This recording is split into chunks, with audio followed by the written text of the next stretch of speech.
Trust me, 3 hours of applying and not hearing back can be very tough. I've had to deal with it and it is not fun. But I gotta tell you, my tech community and the people that I've built around me were essential to keeping me happy and motivated as I applied.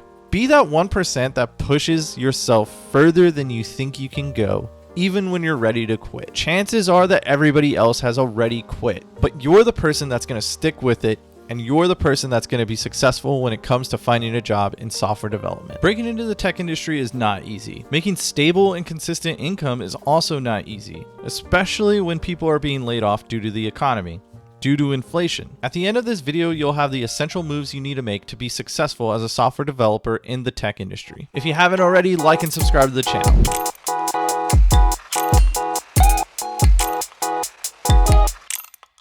All right, step number 1. You need to decide right now if you're going to do everything it takes to be a software developer. Are you going to put in the long hours after work to become a software developer? Are you going to keep striving even when you're stuck on code that you've been working on for a few hours? Are you going to make the sacrifices that are needed to be a software developer? Money, time with family, time with friends. Are you going to give that stuff up so that way you can become a software developer? If you answer no to any of those questions, chances are you probably will fail at breaking into the tech industry. Because like I said at the beginning of this video, breaking into the tech industry takes sacrifice. It takes work. It's really difficult to do it. But just know you are not alone. Be that 1% that pushes yourself further than you think you can go, even when you're ready to quit. Chances are that everybody else has already quit, but you're the person that's going to stick with it, and you're the person that's going to be successful when it comes to finding a job in software development. Step number 2, learn the basics. HTML, CSS, JavaScript.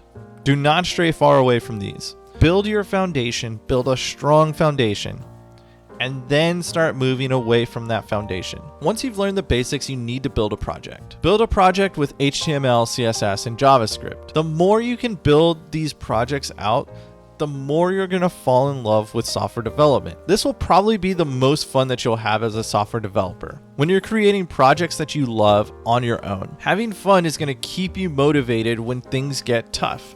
When you're stuck on that project or you're stuck on a problem for more than an hour, it can be a headache at times. It really can be a headache. Loving what you're doing comes first, and having fun is a very close second.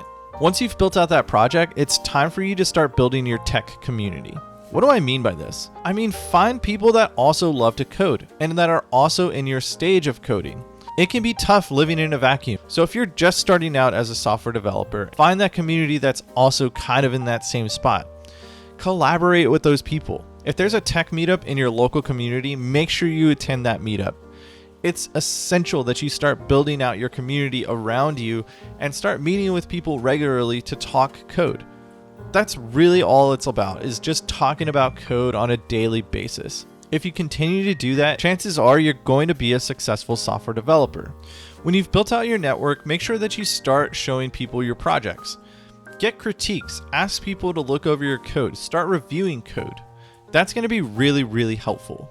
And once you've kind of built out your network, you've built out projects, make sure you add them to your resume and start applying. Now, chances are you're going to start very slow. People are going to be very slow to get back to you, but that's where your network and your community comes in. They're going to be the people that keep you motivated to keep applying even when it gets hard. Trust me, 3 hours of applying and not hearing back can be very tough. I've had to deal with it and it is not fun. But I gotta tell you, my tech community and the people that I've built around me were essential to keeping me happy and motivated as I applied. I've been a software developer for 3 years now, and it's been so fun being a software developer. But just so you know, you don't have to be a software developer to break into the tech industry. There are so many different jobs out there. There's product managers, there's designers, there's QA testers, there's a whole slew of different people that make up the tech industry. So you don't have to be sucked into software development if that's not exactly what you want to do. That's why I highly recommend testing it out before you get started. And that's why I said at the very beginning, you need to make sure that you're all in once you start getting going. So those are my 5 ways to break into the tech industry. If you haven't already, like and subscribe to the channel. And with that being said, I hope you have a great day and a great rest of your week. Happy coding.